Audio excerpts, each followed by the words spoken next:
ప్రతి క్షణం నీ కృపాక్షేమమే. నిన్నే ఆరాధింతుము, నిన్నే సేవింతుము, నిన్నే ఆరాధింతుము, నిన్నే సేవింతుము. ఆధారం ఐశ్వర్యం నీవే యేసయ్యా, నీ కృపా బాహుల్యమే మా జీవిత ఆనందం.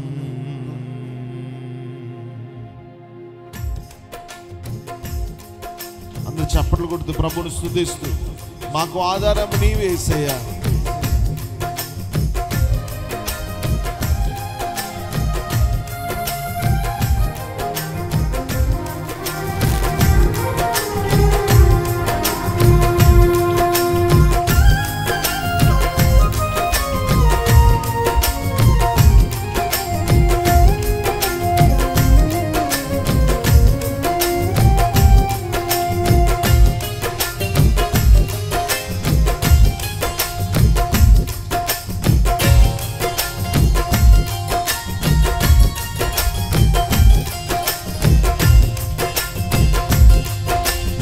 ఆధారం ఐశ్వర్యం నీవే యేసయ్యా, నీ కృపా బాహుల్యమే మా జీవితాన్ని. కలిసి పాడదామా? మా ఆధారం ఐశ్వర్యం నీవే యేసయ్యా, నీ కృపా బాహుల్యమే మా జీవితానందం. అనుదినము నీ కృపాదానమే, ప్రతి క్షణం నీ కృపాక్షి. కలిసి పాడదామా? అనుదినము నీ కృపాదానమే, ప్రతి క్షణం నీ కృపాక్షేమమే. నిన్నే ఆరాధింతును, నిన్నే సేవింతును, నిన్నే ఆరాధింతును. మా ఆధారం ఐశ్వర్యం నీవే యేసయ్యా, నీ కృపా బాహుల్యమే మా జీవితానందం.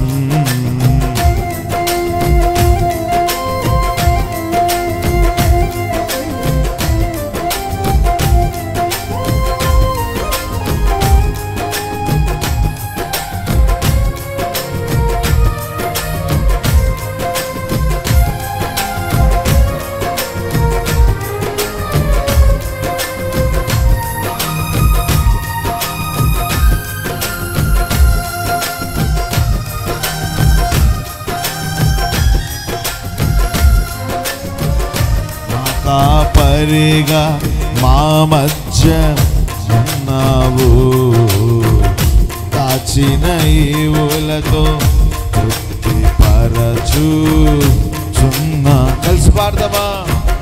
మా కాపరిగా మా మధ్య ఉన్నావు, దాచిన ఈవులతో తృప్తిపరచుచున్నావు. నీ రక్తంతో మమ్ము విమోచించుకున్నావు, స్వాస్యముగా మమ్ము ఏర్పరచు. అవును యేసయ్యా, నీ రక్తంతో మమ్ము విమోచించుకున్నావు, నీ స్వాస్యముగా మమ్ము ఏర్పరచుకున్నావు. నిన్నే ఆరాధింతును, నిన్నే ఆరాధింతును, నిన్నే సేవింతును. ఆధారం ఐశ్వర్యం నీవే. శబ్దమేసయ్యా, మా ఆధారం నీవే. ఆధారం ఐశ్వర్యం నీవే యేసయ్యా, నీ కృపా బాహుల్యమే మా జీవితానందం.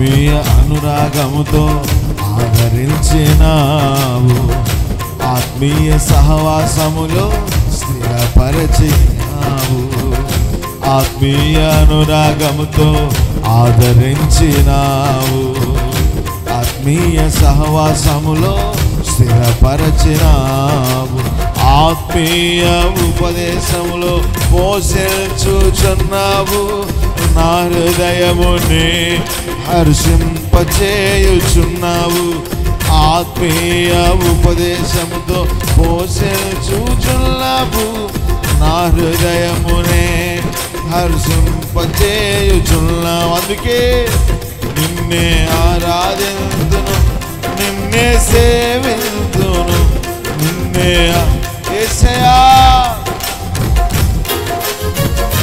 నిన్నే ఆరాధింతును, నిన్నే సేవింతును, నిన్నే ఆరాధింతును, నిన్నే సేవింతును. మా ఆధారం ఐశ్వర్యం నీవే యేసయ్యా, నీ కృపా బాహుల్యమే మా జీవితానం. మా ఆధారం ఐశ్వర్యం నీవే యేసయ్యా, నీ కృపా బాహుల్యమే మా జీవితానందం. అనుదినము నీ కృపాదానమే, ప్రతి క్షణం నీ కృపాక్షేమమే. అనుదినము నీ కృపాదానమే, ప్రతి క్షణం నీ కృపాక్షేమమే. నిన్నే ఆరాధింతుము, నిన్నే సేవింతును, నిన్నే ఆరాధింతును, నిన్నే సేవింతును. మా ఆధారం ఈశ్వరం నీవే యేసయ్యా, నీ కృపా బాహుల్యమే మా జీవితానందం. శాశ్వత ప్రేమతో కృప చూపినావు, వాగ్దానములతో అభయమిచ్చి కలిసి పాడతామా? శాశ్వత ప్రేమతో కృప చూపినావు, వాగ్దానములతో అభయమిచ్చినావు, శుభప్రదమైన నిరీక్షణ మాకిచ్చినావు, జీవ కిరీటముకై నాకై సిద్ధం. కలిసి పాడతామాబే. శుభప్రదమైన నిరీక్షణ మాకిచ్చినావు, జీవ కిరీటము మాకై సిద్ధపరచుచున్నావు, నిన్నే ఆరాధింతును, నిన్నే కలిసి పాడతామా? రెండు చేతులెత్తి ఆరాధన నీకే. నిన్నే ఆరాధింతును, నిన్నే సేవింతును, నిన్నే ఆరాధింతును, నిన్నే సేవింతును. మా ఆధారం ఐశ్వర్యం నీవే యేసయ్యా, నీ కృపా బాహుల్యమే మా జీవితానందం.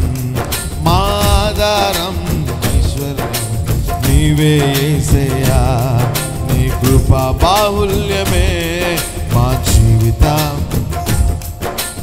అనుదినము నీ కృపాదానమే, ప్రతి క్షణం నీ కృపా. కలిసి పాడదాము యేసయ్యా. అనుదినము నీ కృపాదానమే, ప్రతి క్షణం నీ కృపాక్షేమమే. నిన్నే ఆరాధింతును, నిన్నే సేవింతును, నిన్నే యేసయ్యా, నిన్నే ఆరాధింతును, నిన్నే సేవింతును, నిన్నే ఆరాధింతును, నిన్నే సేవింతును, నిన్నే ఆరాధింతును, నిన్నే సేవింతును, నిన్నే ఆరాధింతును, నిన్నే యేసయ్యా, నే ఆరాధింతును, నిన్నే సేవింతును, నిన్నే ఆరాధింతును, నిన్నే సేవింతును, ఆరాధింతును, నిన్నే సేవింతును, ఆరాధింతును, నిన్నే సేవింతును. నిన్నే ఆరాధింతును, నిన్నే సేవింతును, నిన్నే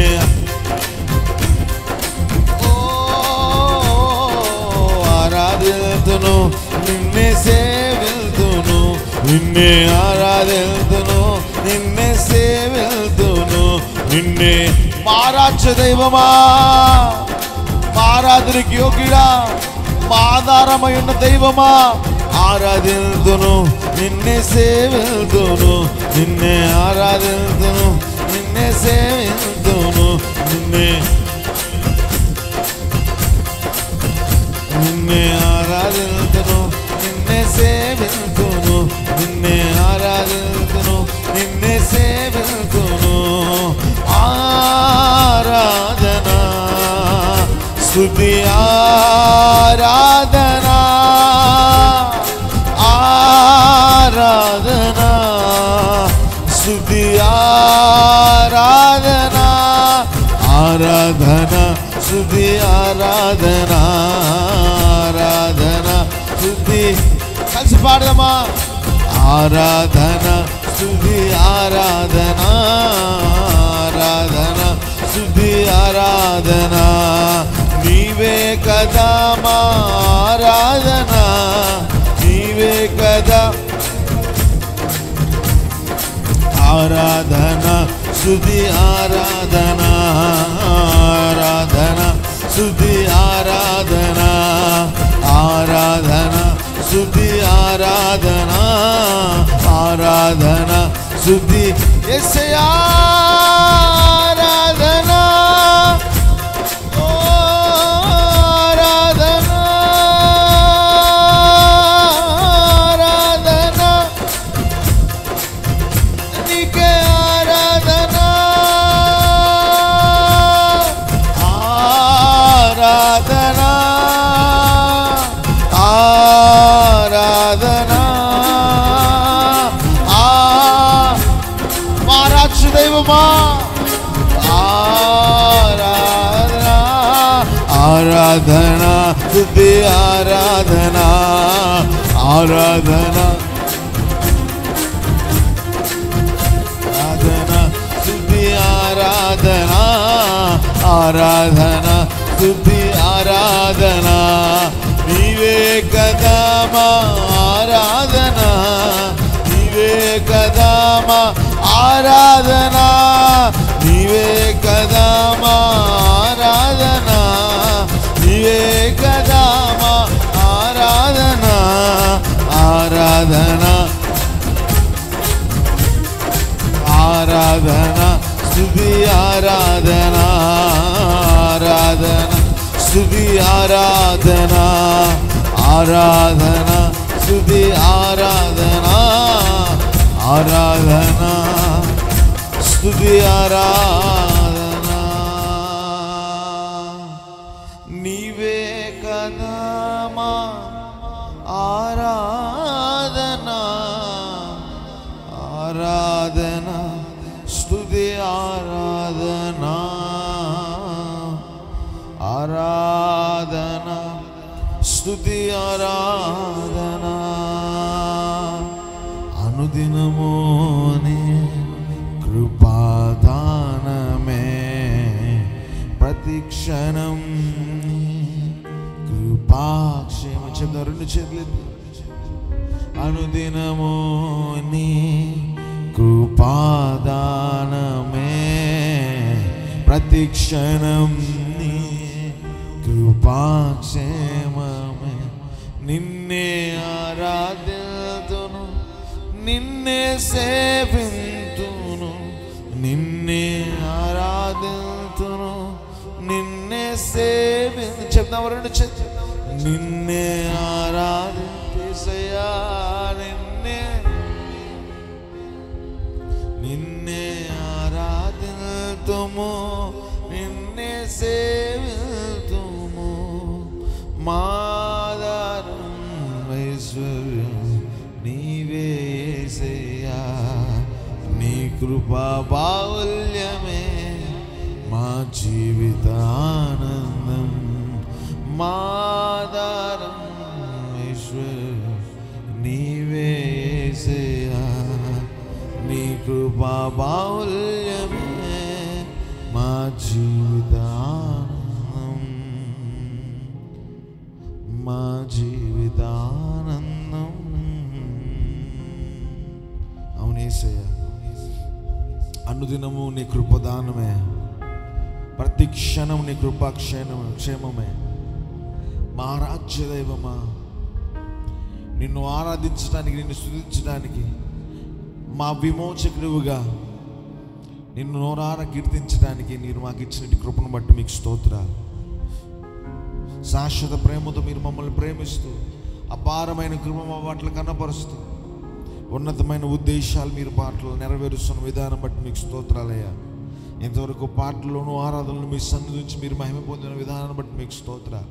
ముందున్న సమయాన్ని, క్రమాన్ని మీ చేతులకు అప్పగిస్తున్నాం. మీరేమి ఆత్మ ద్వారా జరిగించి మీ నామమునకు మాత్రమే అత్యంతంగా మహిమ తెచ్చుకునేలాగే కూడుకుని జరిగించుకున్నామని యేసయ్య ప్రశస్త నామంలో అడిగి వేడుకొనుచున్నాం తండ్రి, ఆమేన్. అందరూ దయచేసి కూర్చుందాం.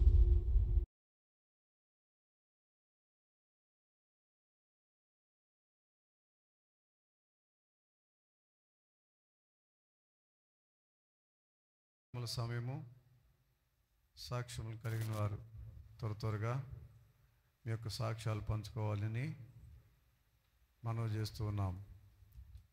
సాక్ష్యం కలిగిన వారు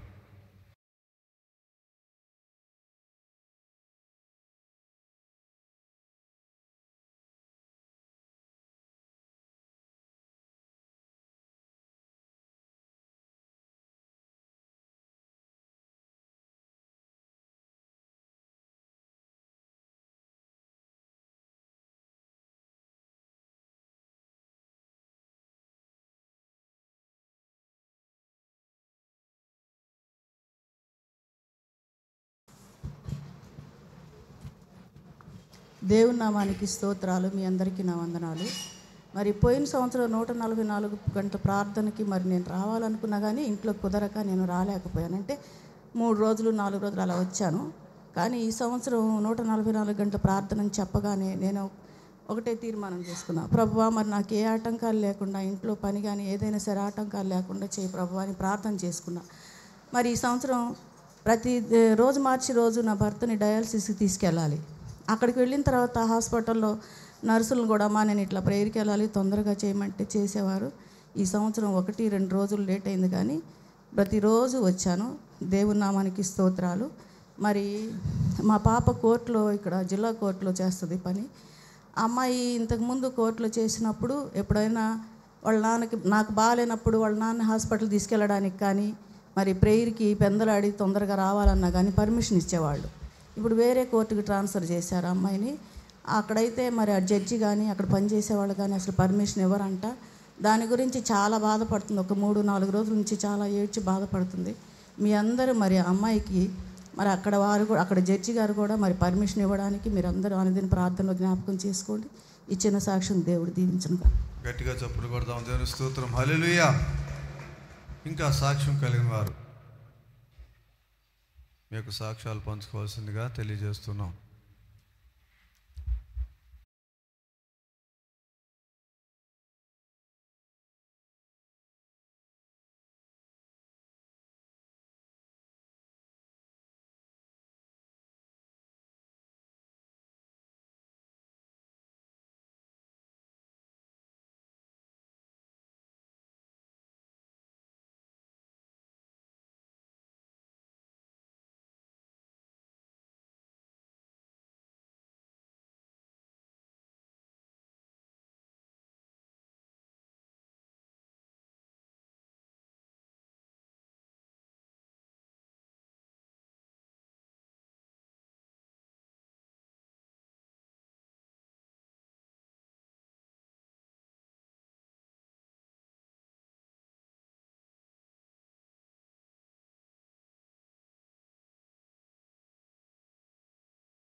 హల్లెలూయా. ప్రభువా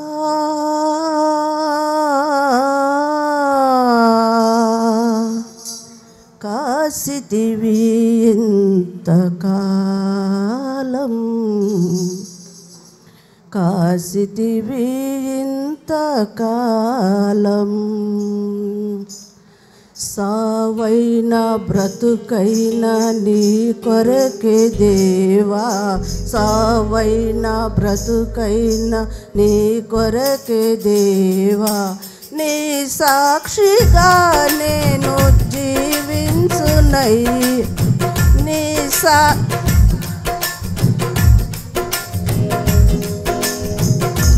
ప్రభువా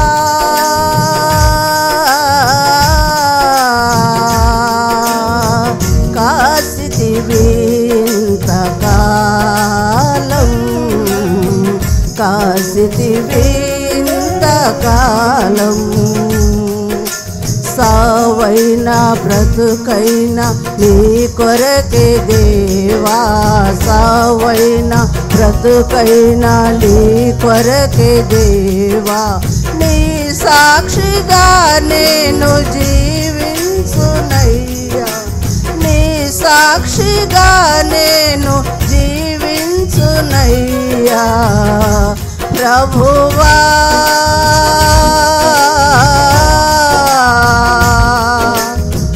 కాసితివి ఇంతకాలం,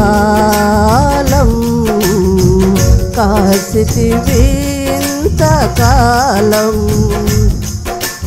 బాధలను బాపితివి నీవేనయ్యా, కన్నీరు తుడచితివి నీవేనయ్యా, బాధలను బాపితివి నీవేనయ్యా, కన్నీరు తుడచితివి నీవేనయ్యా, నన్ను పిలిచావులే మరి తలచావులే, నన్ను పిలిచావులే మరి తలచావులే, అరచేతులలో నన్ను చెక్కుకున్నావయ్యా,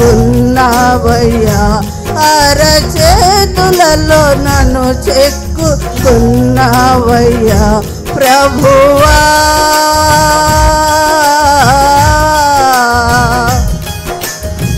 కాసితివి ఇంతకాలం, కాసితివి ఇంతకాలం,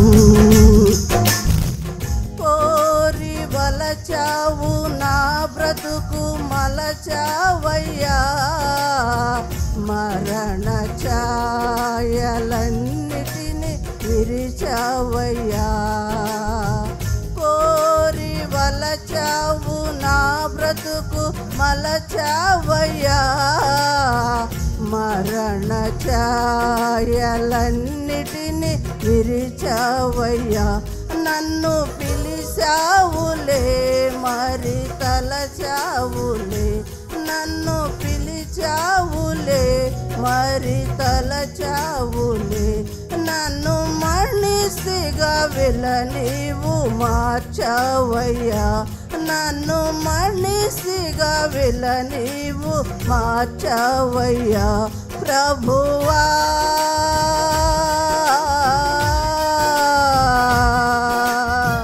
కాసితివి ఇంతకాలం, కాసితివి ఇంతకాలం, నిలువెల్ల ఘోరపు విషమేనయ్యా, మనిషిగా పుట్టిన సర్పనయ్యా, నిలువెల్ల ఘోరపు విషమేనయ్యా, మనిషిగా పుట్టిన సర్పనయ్యా, విషమిరిసావులే పాపం కడిగావులే, విషమిరిసావులే పాపం కడిగావులే, నన్ను నీవు మార్చావయ్యా, నన్ను మనిషిగా వెళ్ళ నీవు మార్చావయ్యా. ప్రభువా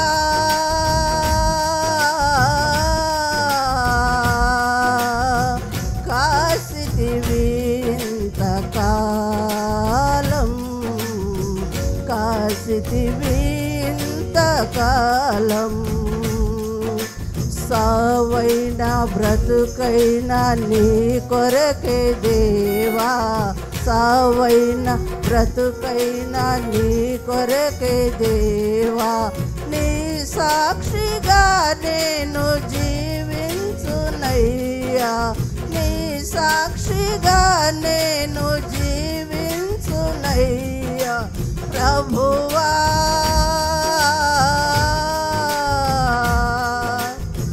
కాసితివి ఇంతకాలం, కాసితివి ఇంతకాలం. హల్లెలూయా.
Thank you master.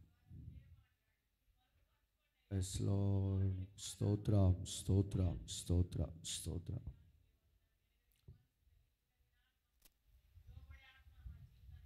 దయచేయి. ఆమేన్.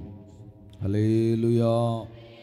అందరు రెండు చేతులు సింహాసనం వైపు ఎత్తి బిగ్గరగా ఏక మనసుతో అందరం కలిసి స్తుతిద్దాం. హల్లెలూయా హల్లెలూయా హల్లెలూయా హల్లెలూయా. మన ప్రభువును ప్రియరక్షకుడైన యేసుక్రీస్తు వారి పేరట చేరి వచ్చిన మీ అందరికీ వందనాలు. బయట బాక్స్ పెట్టారా? దేవునికి స్తోత్రం.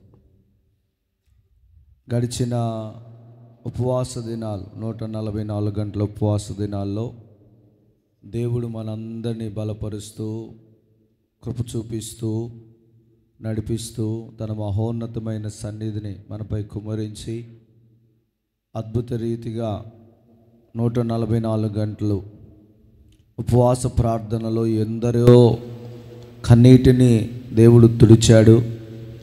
వారి మొరలు విన్నాడు, వారి ప్రార్థనలు ఆలకించాడు. మరి వచ్చిన వారు ధన్యులు, రాని వారి సంగతి నేను చెప్పను, మీ చేతికే వదిలేస్తున్నా. వచ్చిన వారు ధన్యులు, వచ్చిన వారు ధన్యులు. దేవుని కృప వారిని ఆవరించినది. నిశ్చయముగా సేవకునిగా బలిపీఠం మీద ఉండి చూస్తున్నాను, వచ్చిన వారు దేవుని కృప విస్తారముగా వారిని ఆవరించినది. కొట్టని గట్టిగా చప్పట్లు. పిలవబడిన వారు ఎందరో, ఏర్పరచబడిన వారు కొందరే. చాలామందిని దేవుడు పిలిచాడు, కానీ ఆయన ఇచ్చే దీవెన, ఆయన ఇచ్చే స్వస్థత, ఆయన ఇచ్చే విడుదల పొందిన వారు కొందరు. కనుక ఈ అమూల్యమైన దినాలు మరలా రావు. 144 గంటలు 2025వ సంవత్సరం ఇంక అయిపోయినాయి. ఇక మరలా ఇక నీకు ఈ సంవత్సరం 184 గంటలకి లేవు. నెక్స్ట్ వీక్లో జోసఫ్ నగర్లో ఉపవాస ప్రార్థనలు, ఆ తర్వాత వారంలో అక్కడ సభలు, ఆ తర్వాత నుండి క్రిస్మస్ ఆరాధనలు ప్రారంభించబడి 25 దాకా ఎడతెరిపి లేకుండా క్రిస్మస్ ఆరాధనలు ఉంటాయి. 25 అయిపోయిన తర్వాత చివరి సంవత్సరపు అంతములో చివరిలో దేవుని కృపను పొందటానికి సంవత్సరాంతపు ఉపవాస ప్రార్థనలు ఉంటాయి. ఏది నూతన సంవత్సరంలో ప్రవేశించే ముందు ఉపవాసం ఉండి, దేవా మేము పాత సంవత్సరం వెళ్ళిపోతుంది, నూతన సంవత్సరంలోకి వెళుతున్నా, పాతవన్నీ గతించినవి, సమస్తము నూతనం చేసే దేవుడు కదా, నీ సన్నిధిలోకి అడుగులు పెడుతున్నా, నాకు సహాయం చేయని ఉపవాసం ఉండి మనము నూతన సంవత్సరంలోకి అడుగు పెడుతూ ఉంటే ఆ దీవెన, ఆ ఆశీర్వాదాన్ని పొందటానికి ఇక చివరిగా డిసెంబర్ మాసంలో 26, 27, 28, 29, 30, 31, 28, 29, 30, 31 మనం రాత్రంతా దేవుని సన్నిధిలో గడుపుతాం. మరి నూతన సంవత్సరం దినము కూడా మనకు ఆరాధన ఉంటుంది. కనుక దేవుడిచ్చే విలువైన సమయాలను మనం ఎన్నడూ మర్చిపెట్టకూడదు. అది మనకు ఆశీర్వాదకరంగా ఉన్న ప్రత్యేకమైన దినాలు. కనుక మనసారా నేను వచ్చిన వారిని దీవిస్తూ ఉన్నాను. నా దేవుడు ఆ సియోనులో నుండి మన ప్రార్థన ఆలకించి ఆమేన్ అని ఆయన సమాధానం ఇవ్వబోతున్నాడు. కొట్టని గట్టిగా చప్పట్లు. చూడండి, దేవుడు ఎంత గొప్పవాడు, ఎంత గొప్ప కార్యాలు చేస్తాడు అన్నదాన్ని మనము ధ్యానం చేసుకుంటూ పోతే గడిచిన 3 సంవత్సరాలు పాస్టర్ గారు చనిపోయిన తర్వాత కూడా సంఘము బలహీనపడకుండా, సేవ బలహీనపడకుండా ఇంకా బలపరుస్తూ, సేవకుల్ని బలపరుస్తూ, సంఘములో పలు విధాలుగా మరి ఒక్కొక్కరిని సేవకుల్ని వాడుకుంటూ, ఒక్క సేవకుడిని దేవుడు పిలుచుకుంటే మరి 4 సేవకుల్ని దేవుడు బలపరిచి 4 దిక్కులు ఎలా బలమైన సేవ చేయాలో చూడండి. ఒక ఇంటికి 4 దిక్కులు చాలా ప్రాముఖ్యం. ఆ 4 దిక్కులు సరిగ్గా ఉంటేనే 4 స్తంభాలు, మూల స్తంభాలు అంటారు అవి. ఆ మూల స్తంభాలు సరిగ్గా ఉంటేనే, అవి బలంగా ఉంటేనే ఆ ఇల్లు కట్టబడుతుంది. అలాగే సంఘము కట్టబడటానికి దేవుడు ఒక సేవకుడిని తన సన్నిధికి పిలుచుకుంటే 4 దిక్కులుగా 4 సేవకులు నిలబెట్టి పలు రకాలుగా ఒక్కొక్క పరిచర్యలో మరి వారికి అప్పగించిన సంఘాల్లో వారు ఎలా వాడబడ్డారు, ఎలా బలపరచబడ్డారు, ఎలా దీవించబడ్డారు. మరి శామ్యూల్ జాన్ పాస్టర్ గారు గడిచిన 3 సంవత్సరాలు మరి వెలంగి నగర్ సభలో వెలంగి నగరు నెక్కల్లు ప్రాంతంలో పరిచర్య చేశాడు. మరి ఆశీర్వాదం ఏమిటంటే ఆయన వెళ్ళక ముందు దాకా అక్కడ ప్రతి మీటింగ్కి అప్పు జరిగేది. కానీ 3 లక్షల రూపాయలు ఖర్చు పెట్టాము. అక్కడ ₹1 అప్పు లేకుండా దేవుడు గొప్పగా జరిగించాడు. కొట్టని గట్టిగా చప్పట్లు. మరి జాన్ సంజయ్ పాస్టర్ గారు జోసెఫ్ నగర్ సంఘాన్ని చూసుకున్నప్పుడు ఆ సంఘం కూడా చాలా అద్భుతంగా బలపడింది. వారు క్రమశిక్షణలోకి వచ్చారు. వారు చాలా దేవుని సన్నిధిలో ఆలయానికి సరిగ్గా రావటం, క్రమానికి రావటం, ఆరాధనలో పాలు పొందటం, మరి అక్కడ చదువుతున్న ఉపదేశాలను బట్టి ఆ సంఘం కూడా బలపరచబడి ఉజ్జీవించబడినది. మరి అక్కడ కూడా అద్భుతంగా దేవుడు 3 సంవత్సరాల సభలను జరిగించాడు. మరి చక్రవర్తి పాస్టర్ గారు అయితే యనమదల, సుద్దపల్లి డొంక ఈ 2 పరిచర్యలను చూసుకున్నాడు. మరి ఆ 2 పరిచర్యలను కూడా దేవుడు ప్రతి సంవత్సరం నూతన పరుస్తూ బలపరుస్తూ ఆ పరిచర్యలను కూడా దేవుడు కడతా ఉన్నాడు. మరి ఆ పరిచర్య కూడా విస్తరించడానికి, ప్రజలు బలపరచబడటానికి దేవుడు వారిని ఆ ప్రాంతాల్లో వాడుకుంటూ బలపరుస్తూ ఉన్నాడు. మరి 4 దిక్కులుగా ఈ పరిచర్య నాన్నగారు చనిపోయిన తర్వాత అన్ని సంఘాలకు నేను వెళ్ళాలి అన్నా, విశ్వాసుల దగ్గరికి వెళ్ళాలి అన్నా, నేను నాన్నగారు చేసిన ప్రయత్నం చేశాను. కానీ మరి ఆయనకున్న ఓర్పు, ఆ సహనం మరి నాకు లేదేమో. మరి ఆయనేమో పరిచర్య, ఈ కాలేజీ ఈ 2 చూస్తూ ఉండేవాడు. మరి అందును బట్టి మరి ఆయన అన్ని సంఘాలు ఒక్కడే తిరిగేవాడు. మేము ఎవరూ వెళ్ళేవాళ్ళం కాదు. అంతా నెలలో ప్రతి కుటుంబాన్ని దర్శించేవాడు. కానీ నేను దర్శించలేక సేవకులు వారి సంఘాలలో వారు దర్శించడం, వారు బలపరచడం, 4 దిక్కులుగా 4 స్తంభాలుగా మేమందరం నిలబడి ఈ పరిచయను జరిగిస్తూ ఉండగా దానికి సహకారులుగా మరి ఆదాం గారు లాంటి పెద్దలు, మరి సువర్ణ ఆంటీ, మరి వెనకాల ఉన్న చాలామంది బుజ్జ ఆంటీ, తల్లులు చాలామంది, మరి వారి సహకారం, వారి ప్రార్థన, సంఘాలు ప్రతి సంఘములో పెద్దలు ఉన్నారు. పెద్దల ప్రార్థన, అక్కడ ఉన్న స్త్రీల సమాజం ప్రార్థన, మరి ప్రతి సంఘములో యవనస్తులు ఉన్నారు. ఆ యవనస్తులు ప్రతిసారి ముందుకు వచ్చి ఏ పని జరిగినా మరి చిన్నపిల్లల కాడ నుంచి ఇంచుమించు ఆల్మోస్ట్ 8-9వ తరగతి నుండి చాలామంది పిల్లలు సంఘాల్లో యవనస్తులైతే, మగపిల్లలైతే మరి పరిచర్యలో సహకరించడం, వాల్ పోస్టులు అంటించడం కానీ, ఫ్లెక్స్లు కట్టడం కానీ, రకరకాలైన పనులు. కొందరు లైవ్ సిస్టమ్ చూసేవాళ్ళు, కొందరు మైక్ సిస్టమ్ చూసేవాళ్ళు, కొందరు ఆర్కెస్ట్రాను చూసేవాళ్ళు, కొందరు ఇంకా పరిచర్యలో రకరకాలైన పనులు. ఆడపిల్లలైతే చర్చిల్లో సంఘాలని తొడవటం, మీటింగ్ అయిపోయిన తర్వాత మీరందరూ చక్కగా తిని వెళ్ళిపోతారు. వెళ్ళిపోయిన తర్వాత ఉన్న ఆడపిల్లలే చక్కగా వారు తుడిచి, వారు ఇప్పుడు బల్ల అయిపోయిందనుకో బల్లారాధన, ఆ పాత్రలన్నీ కడగటం, మరి పిల్లలు వారు చేసే పరిచర్య, మరి తల్లులు వారికి సహకరిస్తూ, పెద్దవాళ్ళు గైడెన్స్ ఇస్తూ, మీరు ఎలా చేయాలి, ఎలా ఉండాలి, ఎలా నడవాలి అని గైడెన్స్ ఇస్తూ, వాళ్ళకి చెబుతూ, వాళ్ళకి చేస్తూ, ఇలా ఇంతమంది కలిసి పరిచర్య చేస్తున్నారు. కాబట్టి ఈ మెస్సయ్య మినిస్ట్రీస్ దేవుడు అంచెలంచెలుగా విస్తరింప చేస్తూ ఉన్నాడు. కొట్టని గట్టిగా చప్పట్లు. ఇంకా శాఖోపశాఖలుగా ఈ పరిచర్య చాలదు, మాకైతే దీంతో తృప్తి లేదు, ఇంకా బలమైన పరిచర్య చేయాలి, పట్టణాన్ని కదిలించాలి, దేశాన్ని కదిలించాలి, ప్రపంచంలోనే ఒక మహిమ కలిగిన పరిచర్యగా ఈ మెస్సయ్య ప్రార్థనా మందిరం, ఈ మెస్సయ్య మినిస్ట్రీస్ దేవుని రాకడ వరకు నమ్మకంగా ఉండాలి. నమ్మకమైన ఒక బలమైన పరిచర్య దేవా చేయడానికి నీ కృప చూపించని సేవకులుగా మేము ప్రార్థన చేస్తూ ఉన్నాం. మీరు ఆత్మీయంగా కట్టబడతా ఉన్నారు, ఉపదేశాలు విని, వాక్యాలు విని మీరు కట్టబడతా ఉన్నారు. మరి మీలాంటి ప్రజలు దేశాల్లో, ప్రాంతాల్లో, రాష్ట్రాల్లో, అనేకమైన జిల్లాల్లో ఆశ కలిగిన వారు ఉన్నారు. మీరెలా దీవించబడ్డారో మేము చేసిన ప్రార్థనల ద్వారా, మరి మేము చెప్పిన ఉపదేశాల ద్వారా దేవుని ఆత్మతో నడిపించబడుతూ మేము దర్శించి మీ కొరకు ప్రార్థన చేయటం ద్వారా, మరి సంఘాల్లో ప్రార్థన చేయటం ద్వారా ద్వారా, సభల ద్వారా ఎలా దీవించబడ్డారో అనేకమైన ప్రాంతాల్లో మీలాంటి ఆశ కలిగి, దేవుని కొరకు తృష్ణ కలిగి, దేవుని కొరకు ఎదురు చూస్తున్న ప్రజలు మన భారతదేశంలో కోకోట్ల మంది ఉన్నారు. మరి వారందరికీ సువార్త అందించాలి కదా. మీరు ఒక్కరే బాగా వింటున్నారు. బిర్యానీలు ప్రతి వారం అద్భుతమైన బిర్యానీ, ఒకరికి ఒక వర్తమానానికి ఒక వర్తమానం పొంతం లేకుండా ప్రతి వారం ఒక నూతనమైన అనుభవంలో దేవుడు మీకు మంచి మంచి శ్రేష్టమైన ఆత్మీయమైన ఆహారం ఇస్తూ ఉండగా మీరు బలపడుతూ ఉన్నారు.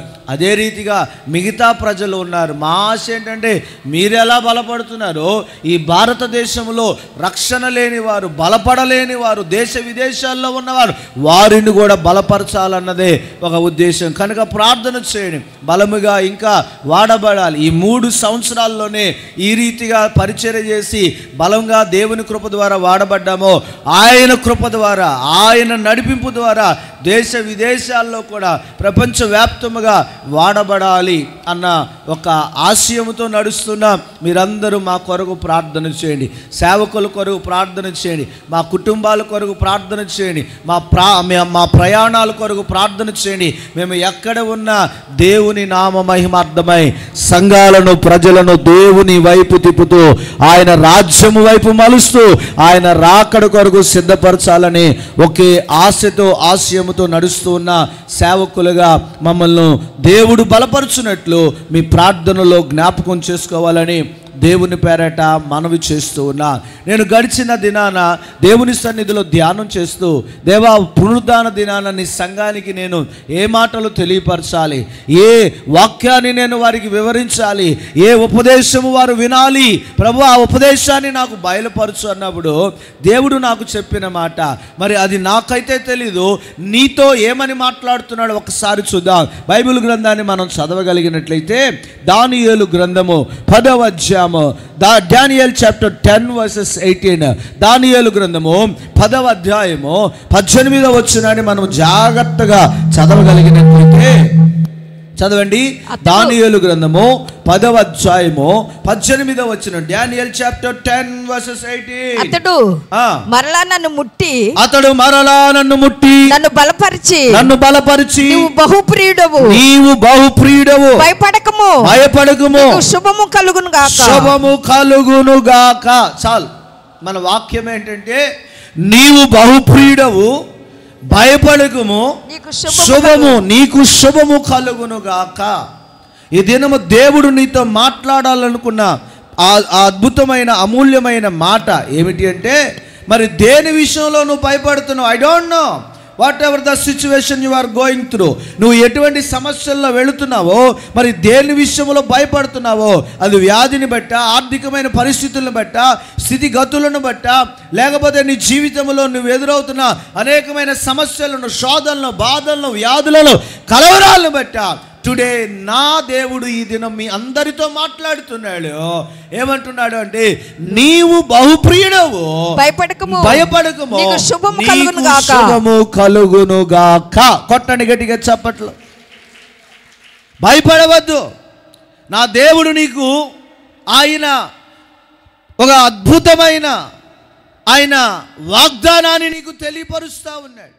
దానియేలుతో అంటున్నాడు, దానియేలు అదిగో ఒక అద్భుతమైన మాటతో దేవుడు దానియేలుతో మాట్లాడుతూ ఉన్నాడు. దానియేలు భయపడవద్దు, నీవు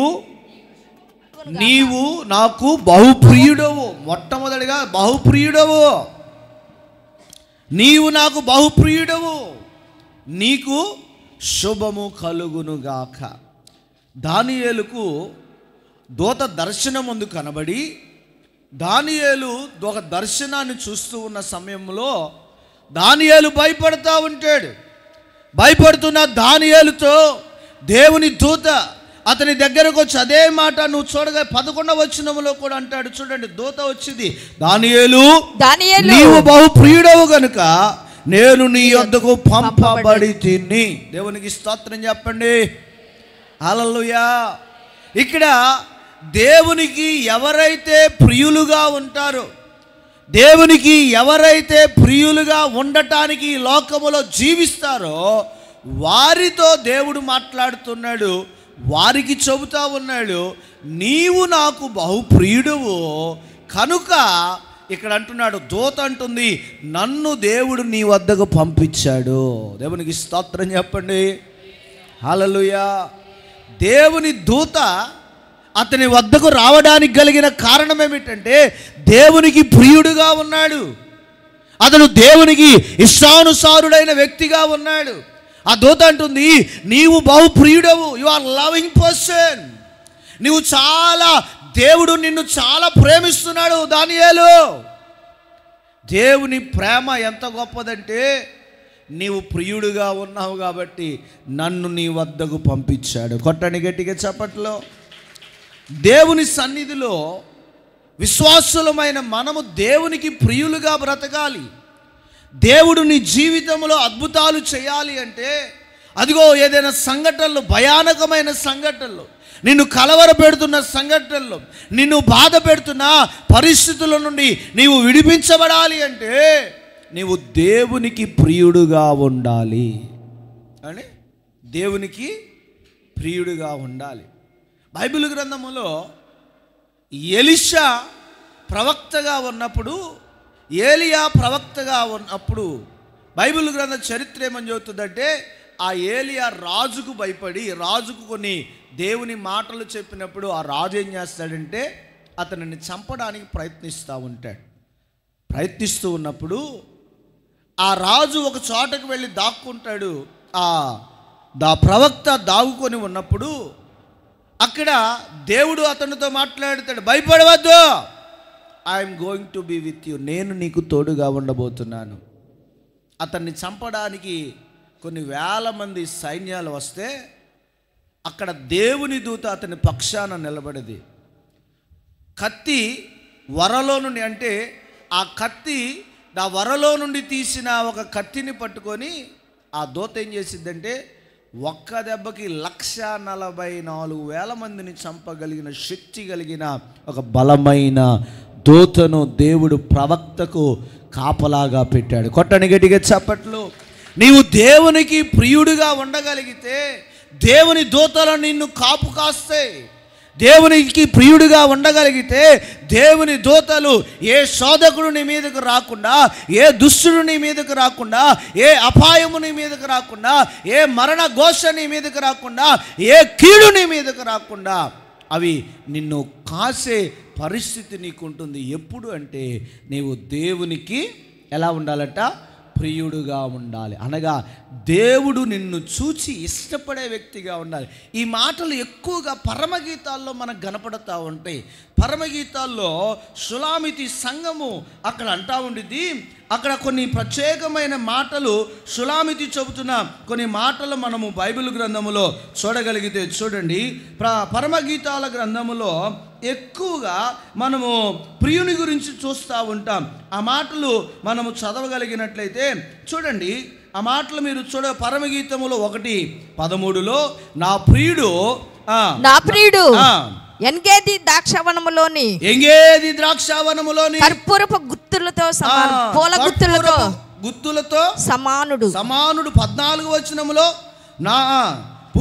మనము చూసినట్లయితే 2:9 కూడా నా ప్రియుడు ఇర్రివలే ఉన్నాడు, లేడి పిల్లవలే ఉన్నాడు. అతడు మనం చూసినట్లయితే 2:16 కూడా చూసినట్లయితే నా ప్రియుడు నావాడు నేను అతని దానను.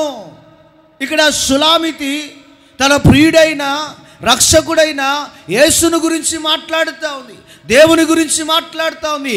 షులామితికి దేవుడు ఎలా ఉన్నాడంటే ప్రియుడుగా ఉన్నాడు. అతడు ఎటువంటి వాడంటే ఎర్రని వాడట, ఇర్రివలే ఉన్నాడట. అతడు ఎటువంటి వాడంటే అతడు నా ప్రియుడు నావాడు నేను అతని దానను. దేవునికి స్తోత్రం చెప్పండి.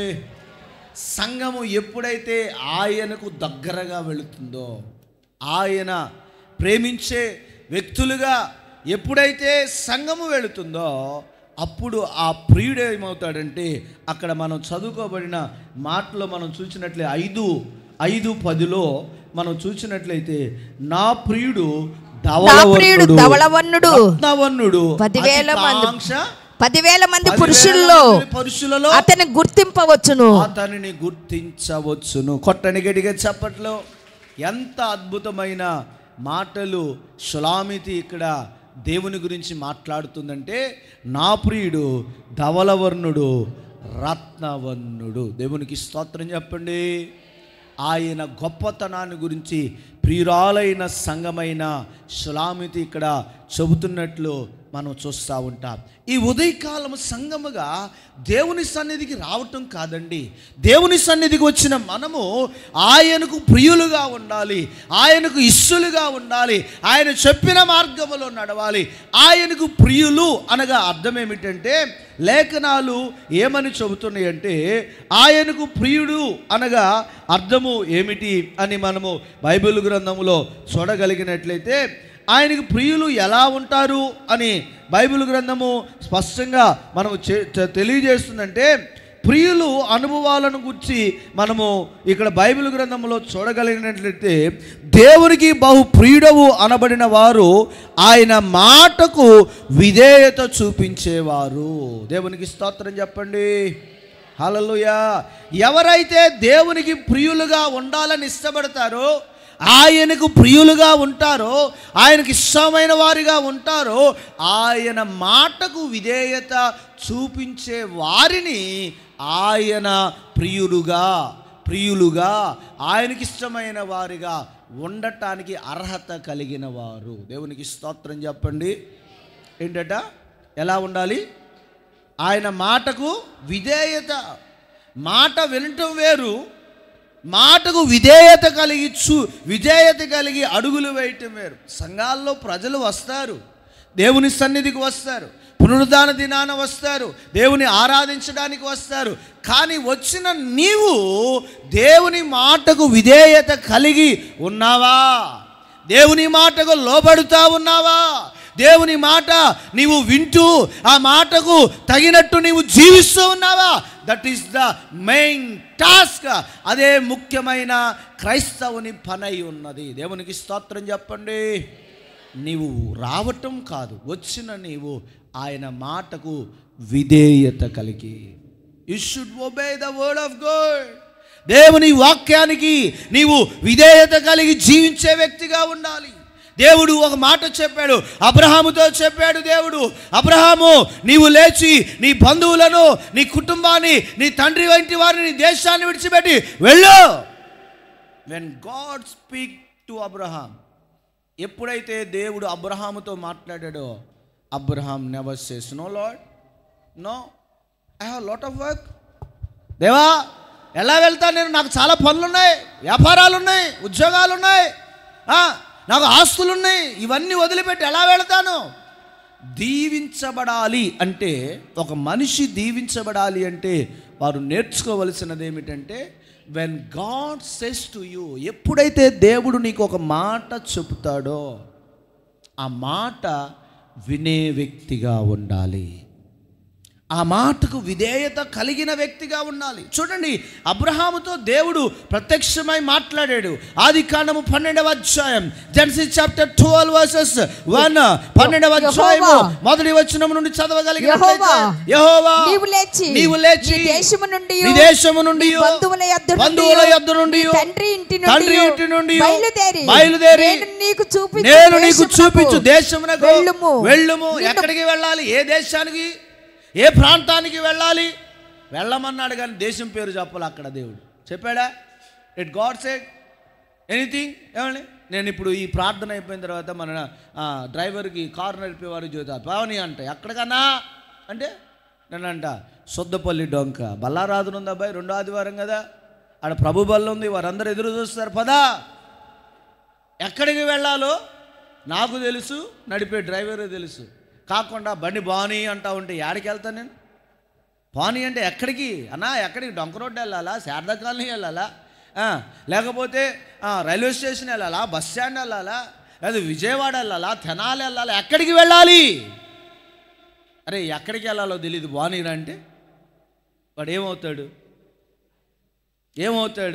దేశం తిరుగుదాం పదరా అంటే, దేశం తిరుగుదాం అంటాం, బాగానే ఉంది. ఏ దేశం?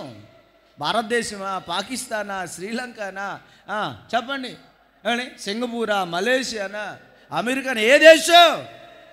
ఎక్కడ దేవుడు అన్నాడు, నేను I'm going to show you one country. Abraham, నేను నీకు ఒక దేశాన్ని చూపించబోతున్నా, లే. ముందేం చేయాలండి? అన్నీ సెటిల్ చేసుకో నీ దేశాన్ని. అక్కడ అంటున్నాడు, నీవు లేచి ఈ దేశము నుండి, నీ బంధువుల యొద్ద నుండి, నీ తండ్రి, ముగ్గురిని, 3 ప్రాంతాలను, 3 అనుభవాలను వదిలిపెట్టమంటున్నాడు. నీకు అబ్రహాముకున్న తేడా ఏంటంటే, అబ్రహాము దేవుడు చెప్పిన వెంటనే ఏది వదిలిపెట్టమన్నాడో దానిని విడిచిపెట్టాడు. కొట్టని గట్టిగా చప్పట్లు. కానీ నీవు విడిచిపెట్టట్లా. పాపాన్ని విడిచిపెట్టు, నో. లోకాన్ని విడిచిపెట్టు, నో. డబ్బును వదిలిపెట్టు, నో. లోక సంబంధమైన వాటిని విడిచిపెట్టు.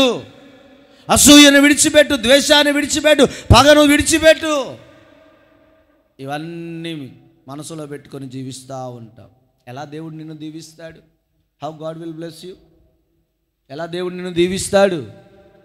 దేవుడు దీవించాలని వచ్చావు, నీ కన్నీరు తొడవాలని వచ్చావు, నీ బాధలు తీసివేయాలని వచ్చావు, నీ ఇబ్బందులను తీసివేయాలని వచ్చావు. నీ స్థితి మార్చబడాలి అంటే నీవు దేవుని సన్నిధిలో you need to obey to the word. దేవుని మాటకు నీవు విధేయత కలగాలి. 21వ అధ్యాయంలో అబ్రహాముతో దేవుడు అంటాడు, నీకు ఒక్కడైన కుమారుని నేను ఇచ్చాను కదా, వాగ్దాన పుత్రుని, వాని మోరియా పర్వతం మీదకు తీసుకువెళ్ళి నువ్వేం చేయాలంటే అతనిని దహన బలి చేయాలి, కట్టెల మీద తగలబెట్టాలి.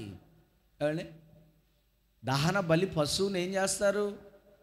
ఒక పశువును దహన బలి చేయాలి అంటే దాన్ని మొట్టమొదటిగా చంపి, ఏమండి, దాన్ని చంపి ఆ బలిపీఠం మీద పెట్టాలి. ఏమండి, ఎక్కడైనా మీరు కోడి మాంసం, వేట మాంసం తెచ్చుకుంటారు కదా, ఎప్పుడైనా బతుకున్న వేట మాంసాన్ని తొడగోసి నీకు ఎవడైనా ఇచ్చాడా? ఇప్పుడు మీరు బయటికి వెళ్ళి మటన్, చికెన్ తెచ్చుకుంటారు, బతుకున్న కోడిని ఏమంటే గుండెకాయ తీసి ఎవడని ఇచ్చాడు, లెవర్ అడుగుతారు. అప్పుడప్పుడు నాకు లెవర్ కావాలండి, నాకు కందనకాయ కావాలండి అంటూ ఉంటారు. ప్రియులు ఉండారు కదా, అమ్మా ఉండమ్మా, ఇప్పుడే కోడి ఇప్పుడే వచ్చింది, ఆ కోడిని తీసి ఇస్తానుండని ఆ కోడిని పొడిచి ఆ లెవర్ ఎవడని ఇచ్చాడు. బతుకున్న దాన్ని ఇవ్వడు కదా. ఏమండి, ఆ వేట మోసం తెచ్చారనుకో, ఇంకా అప్పుడప్పుడు అలా ఏలాడుతూ ఉంటాయి, అలా వెళ్తూ ఉంటా కదా, చూస్తూ ఉంటా. ఇచ్చారు ఎవరైనా? దాన్ని చంపాలి. దేవుడు అంటున్నాడు, నీ కుమారుణ్ణి నీ చేతులతో చంపాలి. అబ్రహాం, గెటప్, లే, నీ కుమారుణ్ణి నీవు నీ చేతులతో చంపు. ఆ తర్వాత అంటున్నాడు, వాణ్ణి కట్టెల మీద పొనుకోబెట్టి దహన బలిగా నీవు అర్పించాలి. చాలా కఠినమైన మాట. ఒక్కడిని లేక లేక లేక లేక వృద్ధాప్యములో లేక లేక వృద్ధాప్యమందు ఏకైక కుమారుని ఇచ్చింది నీవే, లేక లేక వృద్ధాప్యమందు ఏకైక కుమారుని ఇచ్చింది నీవే, ఇచ్చిన నీవే బలి కోరగా, ఇచ్చిన నీవే బలి కోరగా, తెచ్చి నీకు అర్పించనా. అబ్రహాములా నేనేమైనా ప్రభువా నిన్ను స్తుతిస్తాను, నాకేమున్నా ప్రభువా నిన్నే ఆరాధిస్తాను. దేవుని సన్నిధి మనం అనుభవించాలి అంటే దేవుని ప్రజలముగా, దేవుని మాటకు మనము లోబడే వ్యక్తులుగా ఉండాలి. వచ్చి వెళ్ళిపోతే నీ జీవితంలో అద్భుతం జరగదు. You should be separate. నువ్వు ఒక ప్రత్యేకమైన వ్యక్తిగా ఉండాలి. సంఘాలలో దేవుని సన్నిధిలో అర్పిస్తూ దేవుని మాటకు లోబడే ఒక వ్యక్తిగా ఉండాలి. మేము మొన్నటి దినాన ఆ గ్రౌండ్లో నాన్నగారి ఆదరణ కుడికి జరుగుతూ ఉంటే కూర్చొని మాట్లాడుకుంటూ ఉన్నాం. కొన్ని సంవత్సరాల క్రితం, చాలామంది కొత్త వాళ్ళకి తెలియదు, పాత వాళ్ళకి తెలుసు, ఆ గ్రౌండు ఆనందబాబు గారి చేతికి వెళ్ళకముందు అది అమ్మకానికి వస్తే ఆదం గారి స్నేహితుడు ఆయన అయితే అక్కడికి వెళ్ళి మన సంఘ పెద్దలందరూ కలిసి వెళ్ళి ఆ స్థలాన్ని కొనటానికి ఆయన అడిగారు. ఆయన 3 కోట్లు చెప్పాడు. ఎన్ని కోట్లు? అప్పట్లో, ఇప్పుడు రాజధాని అవ్వలేదు. 3 కోట్లు చెబితే ఆల్మోస్ట్ 1.5 దాకా అడిగాం. 1.5. అందరూ పెద్దలు సంఘంలో ఉన్న వాళ్ళందరూ ఏమనుకో తల 1 లక్ష ఇస్తే, ఒక 150 మంది కనుక ₹1,00,000 ఇస్తే ₹1,00,000 అయిపోతాయి అనుకొని పెద్దలందరూ కలిసి ఆయన 1.5 దాకా అడిగారు. ఆయన ఆ 1.5కు ఇంకొక కొద్దిగా ఏదో యాడ్ చేస్తే ఇచ్చేవాడే.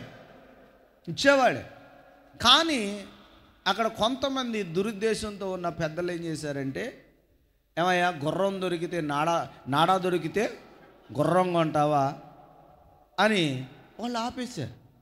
ఆ ఒక్క మాట ఏం చేసిందంటే, ఆ స్థలం మన చేతికి రాడు. ఈనాడు ఆ స్థలం ఉంటే అక్కడ ఆలయం కట్టి, ఇక్కడ వృద్ధాశ్రమం లేకపోతే కళ్యాణ మండపం లాగా మన సంఘాలకు మరి ప్రోగ్రాం జరిగేటప్పుడు ఏదన్నా పెట్టి అక్కడ కళ్యాణ మండపం విత్ ఆలయం కలిపి కట్టి మనం ఆరాధన చేస్తూ ఉండేవాళ్ళం.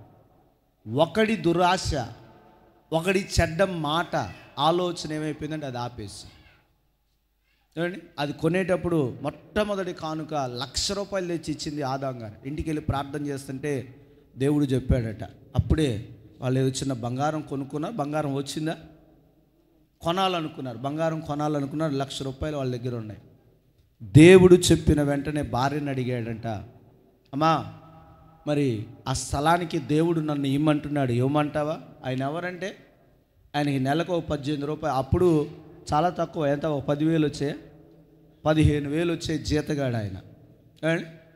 15,000 వచ్చే జీతగాడు మొట్టమొదటిగా ఆ గ్రౌండ్కి మంచి మనసుతో దేవుడు మాట్లాడాడు నాతో అని భార్యను అడిగితే, భార్య అన్నట్టు దేవునికే కదా ఇచ్చాయి. వెంటనే ₹1,00,000 తెచ్చి పాస్టర్ గారికి ఇచ్చాడు. పాస్టర్ గారికి ఇచ్చిన తర్వాత ఆ ₹1,00,000 తీసుకొని వాళ్ళు బయానా ఇచ్చి స్థలము కొందామని మాట్లాడడానికి వెళ్ళారు. దేవుడు మాట్లాడిన వెంటనే ఎంత ఉద్యోగం అయింది? ₹1,00,000 దేవునికి ఇవ్వగలిగిన కెపాసిటీ ఎవరైనా ఇచ్చారు? ఆ దమ్ము ఎవరికైనా ఉందా? You have that right. నీకు ఎంత వస్తున్నాయి? 70,000, ₹1,00,000, 2 లక్షలు, 3 లక్షలు సంపాదన విరివిగా సంపాదించే వాళ్ళు ఉన్నారు. ₹15,000 జీతగాడు దేవుడు మాట్లాడాడని దేవుని మాటకు విధేయత కలిగి దేవునికి స్తోత్రం చెప్పండి. ఇటువంటి వారిని దేవుడు దీవిస్తాడండి. నువ్వు ఎలా ఉండాలి? సంఘంలో ఇటువంటి మనసు కలిగి నువ్వు ఉండాలి. దైవజనులు, సంఘాల్లో ఉన్న సేవకులు ఇటువంటి వారి కొరకు ఎదురు చూస్తారు. ఆ రోజు ఒక్క మాట పలికి చెప్పిన ఆ మనిషి భూమి మీద ఇప్పుడు లేడు. ఆ కుటుంబాలు కూడా పెద్దగా స్థిరపడలేదు. కారణం ఏంటో తెలుసా? దేవుని మాటను ఆటంకపరిచారు, దేవుని వాక్కును ఆటంకపరిచారు. కానీ దేవుని కృప ఏంటంటే, అది మంది కాకపోయినా మినిస్టర్ గారు, మాజీ మంత్రివర్యులు, ప్రస్తుత ఎమ్మెల్యే గారు మనల్ని పరిచర్యలు ప్రేమించి, నాన్నగారి మీద ఉన్న అభిమానం, పరిచర్య మీద ఉన్న అభిమానం, మరి సతీమణి ప్రతి ఆదివారం సెకండ్ సర్వీస్కి వచ్చింది. వారి పిల్లలు చిన్నప్పుడు మన పరిచర్యలోనే ఎదిగారు. మరి వారు కూడా మనల్ని ప్రేమించి, మనం ఎప్పుడు అయ్యా మాకు కావాలంటే ఏ రోజు మేము కాదు అని అనలేదు, అనకుండా పరిచర్యకు వారు ఆటంక పెట్టకుండా వారు ఇస్తూ ఉన్నారు. నిశ్చయముగా వారిని, వారి కుటుంబాలను నా దేవుడు ఆ సియోన్లో నుండి దీవించునుగాక. మన దేవుని మాటకు మనము లోబడాలి. నీవు దేవుని మాట వినగలిగితే, నా దేవుని మాటకు నీ విధేయత చూపించగలిగితే, నా దేవుడు నీ జీవితంలో అద్భుతమైన కార్యాలు చేయటానికి సిద్ధముగా ఉన్నాడు. దేవునికి స్తోత్రం చెప్పండి. చూడండి, నిర్గమాకాండము 15వ అధ్యాయము 25వ వచనములో, ఎక్సోడస్ చాప్టర్ 15 వర్సెస్ 26, 26, 15, 26. నీ దేవుడైన యెహోవా వాక్కును శ్రద్ధగా విని ఆయన దృష్టికి న్యాయమైనది చేసి ఆయన ఆజ్ఞలకు విధేయులైన ఆయన కట్టడలన్నిటిని అనుసరించి నడిచిన ఎడల నేను ఐగుప్తీయులకు కలుగు చేసిన రోగములు ఏది మీకు రానియను, నిన్ను స్వస్థపరచు యెహోవాను నేనే. కొట్టని గట్టిగా చప్పట్లో. నా దేవుడు నిన్ను స్వస్థపరచాలంటే, నీ జీవితంలో అద్భుతాలు చేయాలి అంటే అక్కడ అంటున్నాడు, నా ఆజ్ఞలకు విధేయులై ఉండాలి. విధేయత నేర్చుకోండి. పెద్దలు చాలామంది, మగవాళ్ళు ఉన్నారు, ఆడవాళ్ళు ఉన్నారు, కుటుంబాల్లో ఏమండి యవనస్తులు ఉన్నారు, మగవారు చాలామంది ఉన్నారు. విధేయత, నీకు ఆ విధేయత నీ జీవితంలో ఉంటే నా దేవుడు ఏం చేస్తాడంటే నీకు స్వస్థతను అనుగ్రహిస్తాడు. ఆయన ఐగుప్తులు కలిగిన ఆ రోగములు నీ వద్దకు రాకుండా ఆయన నీకు సహాయము చేస్తాడు. దేవునికి స్తోత్రం చెప్పండి. హల్లెలూయా. ఇంకా మనము చదువుకోగలిగినట్లయితే చూడండి, బైబిల్ గ్రంథాన్ని మనం చూసిన ద్వితీయోపదేశకాండము 21వ అధ్యాయము, డ్యూట్రానమీ చాప్టర్ 21 వర్సెస్ 18. ద్వితీయోపదేశకాండము 21వ అధ్యాయము 18వ వచనాన్ని మనం చదవగలిగినట్లయితే, ఒకని కుమారుడు మొండివాడే తిరగబడి తండ్రి మాట గాని తల్లి మాట గాని వెనకయుండి వారు అతన్ని శిక్షించిన తరువాత అతడు వారికి విధేయుడు కాకపోయిన ఎడల అతని తల్లిదండ్రులు అతన్ని పట్టుకొని ఊరి గవని యొద్ద కూర్చుండు పెద్దల యొద్దకు అతనిని తీసుకుని వచ్చి, మా కుమారుడు వీడు మొండివాడే తిరగబడి ఉన్నాడు, మా మాట వెనక తిండిబోతును త్రాగుబోతును ఆయను ఊరి పెద్దలతో చెప్పవలనప్పుడు ఊరి ప్రజలందరూ రాళ్లతో అతని కొట్టవలెను. దేవుని మాట, తల్లిదండ్రుల మాట వినకపోతేనే పిల్లోడిని ఏం చేయాలంట? రాళ్లతో చావగొట్టాలంట. నీవు దేవునికి లోబడి నీవు జీవించే వ్యక్తిగా ఉండాలి. దేవునికి స్తోత్రం చెప్పండి. ఎప్పుడైతే విధేయత నీవు కనపరుస్తావో నా దేవుడు నిన్ను ఆశీర్వదించడం ప్రారంభిస్తాడు. ఆయన నీకు సహాయం చేయడం ప్రారంభిస్తాడు. అదిగో దేవుడు అబ్రహాముకు విధేయతగా, అబ్రహాము దేవునికి విధేయుడిగా ఉన్నాడు.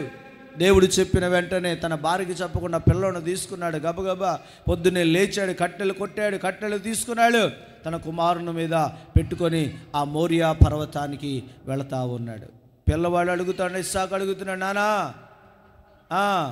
కట్టెలు ఉన్నాయి కానీ నిప్పులు ఉన్నాయి కానీ బలి పశువు ఎక్కడా? మౌనంగా యెహోవా ఈరే, యెహోవా చూసుకున్నని ఒక అద్భుతమైన సమాధానం కుమారుడికి ఇస్తూ ఆ తండ్రి ఆ కుమారుని తీసుకువెళ్ళాడు. కుమారుడు కూడా ఎంత గొప్పవాడో తెలుసా? దేవుడు దీవించడానికి తండ్రి విధేయుడే. కానీ కొన్నిసార్లు తల్లిదండ్రులు సంఘాల్లో తల్లిదండ్రులు విధేయులుగా ఉంటారు, సంఘాలకు వస్తారు, కానీ పిల్లలు, వెర్ ఈజ్ యువర్ చిల్డ్రన్? ఎక్కడా నీ పిల్లలు ఎక్కడా? నేను సంఘాలకు పదే పదే జ్ఞాపకం చేసేది ఇదే. నీవు సంఘములో నీవు దేవుని సన్నిధిలోకి వస్తున్నావు, నీతో పాటు నీ పిల్లలు రావాలి. చిన్న పిల్లలైతే సండే స్కూల్లో ఉండాలి, పెద్ద పిల్లలైతే యవనస్తుల కూడికలో ఉండాలి. ఎక్కడా? వాళ్ళు దేవాలయంలో ఉండరు. ఈ టైంలో రోడ్ల మీద తిరుగుతూ ఉంటారు, అమ్మాయిలతో తిరుగుతూ ఉంటారు, అబ్బాయిలతో తిరుగుతూ ఉంటారు, లేదా ఫోన్లో చాటింగ్లు రకరకాలైనవి. యవన కాలంలో చిన్నపిల్లలు, 9వ తరగతి పిల్లలు, 8వ తరగతి పిల్లలు ప్రేమలంట. ఎంత దౌర్భాగ్యమో తెలుసా?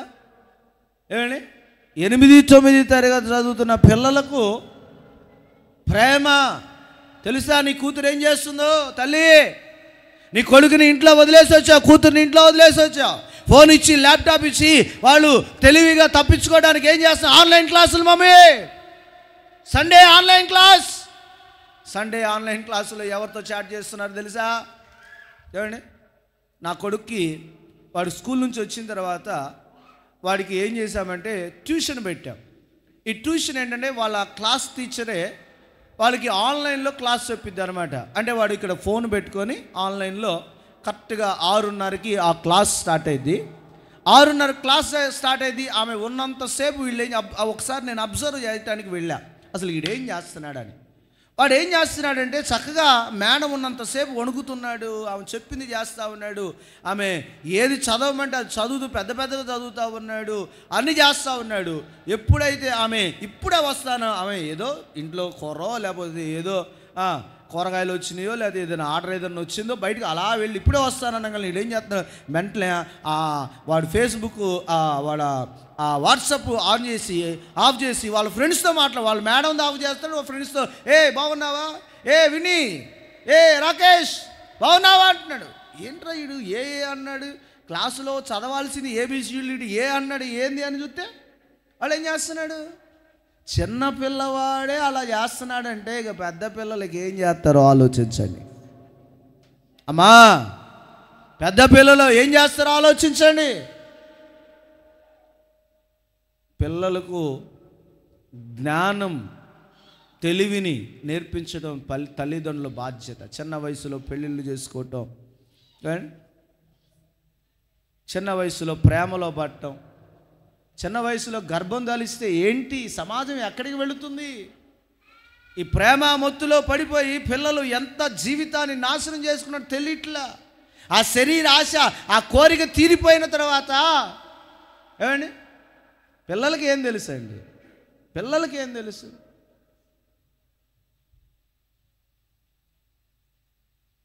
ఆ మైకం అట్లాంటిది, ఆ మొత్తు అట్లాంటిది, ఆ ఊబి అట్లాంటిది. ఆ మైకంలో పడి నేను చదువుతున్నాను, గుర్తుపెట్టుకోండి. మీ పిల్లలకు ఒక మంచి అవగాహన 26 సంవత్సరాలు వచ్చింది. వెన్ హీ బికమ్ 26, వాడు 26 సంవత్సరాలు వచ్చిన తర్వాత వారికి ఏది మంచో ఏది చెడో తెలిసింది. అప్పటిదాకా వాళ్ళకి వాళ్ళకి తెలీదు. ఆడపిల్లలైనా మగపిల్లలైనా 25 దాటాలి.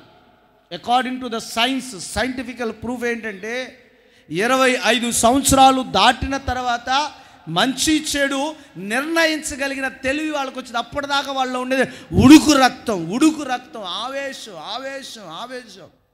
ఏమండి నేను 25 సంవత్సరాలు 17 నుండి 25 సంవత్సరాలు ఎంత ఆవేశంతో ఉండేవాడిని తెలుసా, ఎంత ఉద్రేకంతో ఉండేవాడిని తెలుసా.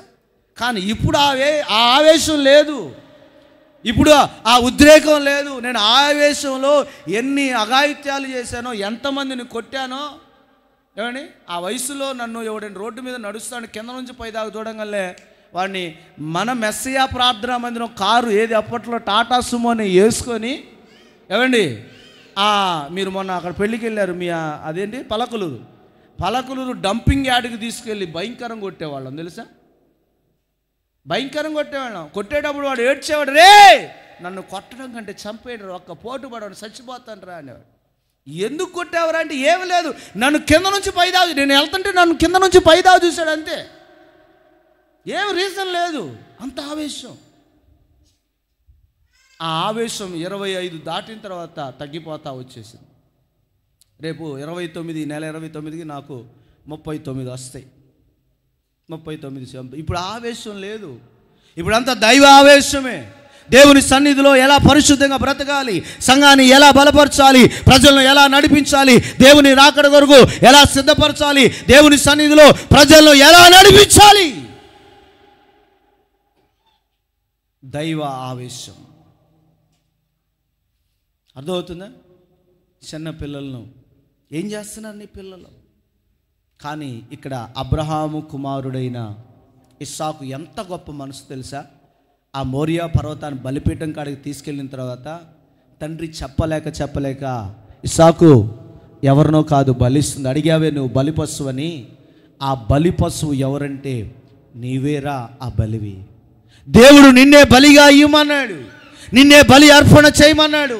ఒకగానొక కుమారుని, ఇష్టుడైన కుమారుని నీవు అర్పణ చేయాలి అని అన్నప్పుడు వెంటనే ఆ కుమారుడు తన 2 చేతులు తన తండ్రికి ఇచ్చి, నాన్న దేవుడు చెప్పాడు కదా, దేవుడు చెబితే ఏదో అర్థం ఉంటుంది, దేవుడు చెబితే ఏదో పరమార్థం ఉంటుంది. ఆయన నన్ను బలిగా ఇవ్వమన్నాడంటే వృద్ధాప్యములో 100 వయసులో నా తల్లి అయిన శారా గర్భము ధరించి నేను కనటానికి ఆమె దేవుడు కారణమైతే నన్ను బలిగా ఇస్తే ఇంకా ఎన్ని దీవెనలు పొందుతావో, ఎన్ని ఆశీర్వాదాలు పొందుతావో అని ఇస్సాకు కూడా ఏం చేశాడో తెలుసా. తండ్రి మాటకు లోబడిన విధేయుడుగా ఇస్సాకు ఉన్నాడు. కొట్టని గట్టిగా చప్పట్లో. ఉన్నావా? నీ పిల్లలు ఉంటున్నారా? ఏమండి తల్లిదండ్రులను ఎదిరించేవారు పిల్లలు, తల్లిదండ్రులు మాట వినకుండా వాళ్ళ ఇష్టానుసారంగా జీవించే వాళ్ళు కొందరు, జీవితాలను నాశనం చేసుకునేవారు కొందరు. నీ జీవితం అలా ఉండకూడదు. నీవు విధేయత కలిగిన వ్యక్తిగా ఉండాలి. దేవునికి స్తోత్రం చెప్పండి. ఎప్పుడైతే విధేయత కలిగిన వ్యక్తిగా ఉంటావో, విధేయతలో నీవు జీవించడం ఇష్టపడతావో, విధేయత కలిగి నీవు అడుగులు వేస్తావో, విధేయత కలిగి నీవు దేవుని మార్గంలో నడుస్తావో, నా దేవుడు అబ్రహామును దీవించినట్లు ఇస్సాకును కూడా దేవుడు దీవించాడు. గెరారులో అక్కడ ఏమని వ్రాయబడి ఉందంటే, గెరారు అనే ప్రాంతానికి ఇస్సాకు వెళ్ళినప్పుడట భయంకరమైన కరువు వచ్చినదట. కానీ అతడు పంట వేసినప్పుడు చరిత్ర ఏమని చూస్తుందంటే, అతడు పంట వేసినప్పుడట 100 పంటను ఫలాన్ని కోసాడు. కొట్టని గట్టిగా చప్పట్లో. కారణం ఏమిటి అంటే అతడు దేవునికి విధేయత. నువ్వు విధేయత కలుగుతున్నావా? సంఘానికి రావటం కాదు సంగమా, వచ్చిన నీవు దేవుని మాట వినాలి, సేవకుని మాట వినాలి, వాక్యమునకు లోబడి జీవించాలి. జీవిస్తున్నావా? ఇది నువ్వు జీవించకపోతే ఒక తీర్మానం తీసుకో.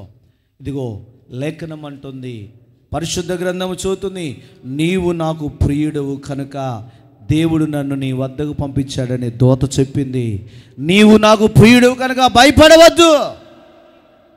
నీవు నాకు బహు ప్రియుడవు, భయపడవద్దు. తర్వాత ఏమంటున్నాడు? నీకు శుభము కలుగునుగాక. దేవునికి స్తోత్రం చెప్పండి. ఈ దినము నీవు దేవునికి లోబడే వ్యక్తిగా ఉండగలిగితే, విధేయత కలిగి జీవించే వ్యక్తిగా ఉండగలిగితే, నా దేవుడు నీ జీవితంలో అద్భుతమైన అనుభవాలను నీకు అనుగ్రహించడానికి సిద్ధంగా ఉన్నాడు. రెండవదట, దేవుని సన్నిధిలో ప్రియులు ఎలా ఉంటారంటే, ఒకటి విధేయత కలిగి ఉంటారు, రెండవది దేవుని ఆయన ప్రేమను ఇతరులకు చూపిస్తారట. దేవుని ప్రేమను ఇతరులకు చూపిస్తారు. ఎవరైతే ప్రియులుగా ఉంటారో దేవుడు నిన్ను ఎలా ప్రేమించాడో ఆ ప్రేమను ఇతరులకు చూపించే వ్యక్తిగా ఉంటావు. ఆ దేవుని ప్రేమ నీ జీవితంలో పొంగి పొర్లుతూ దేవుడు ఎలా ప్రేమించాడో నీవు కూడా ఇతరులను అలా ప్రేమిస్తూ ఆ ప్రేమను ప్రజలకు నీవు చూపించే వ్యక్తిగా ఉంటావు. దేవునికి స్తోత్రం చెప్పండి. హల్లెలూయా. దేవుడు ప్రేమను చూపించడం చాలా గొప్ప, రావటం కాదు. దేవుడు ప్రేమ. దేవుడు శత్రువును ప్రేమించాడు. చూడండి, నువ్వు కూడా నీకు ఏదైనా అపాయం చేసిన వారిని, కీడు చేసిన వారిని, నిన్ను బాధ పెట్టిన వారిని ప్రేమించాలి. నీవు ప్రేమించగలిగితేనే దేవునికి ప్రియుడిగా ఉండగలుగుతావు. నీవు ఇతరులను ప్రేమించాలి. ఏమండి, నీకు ఇష్టమైన వారిని ప్రేమించడం గొప్ప ఏముంది? ఏమండి, నీకు ఇష్టమైన వారిని ప్రేమించడం గొప్ప ఏముంది? నీ శత్రువును నేను చేసే ఆ పని నా వ్యక్తిగత నా గురించి సాక్ష్యం వినండి. నేను ఆ పని చేశాను, మమ్మల్ని బాధ పెట్టినవాడిని. పాస్టర్ గారు మాకు నేర్పించాడు, నాన్న మాకు నేర్పించాడు. సంఘాల్లో బాధ పెట్టారు, కుటుంబాల్లో బాధ పెట్టారు, ఏమండి సమాజంలో బాధ పెట్టారు, ఉద్యోగంలో బాధ పెట్టారు పాస్టర్ గారిని. కానీ ఎంత బాధ పెట్టినా, ఎంత ఇబ్బంది పెట్టినా వారిని ప్రేమించడమే మేము నేర్చుకున్నాం, కానీ వారిని ద్వేషించడం నేర్చుకోవాలి. కారణం ఏంటంటే యేసయ్య చెప్పాడు, నిన్ను వలె నీ పొరుగు వారిని ప్రేమించు.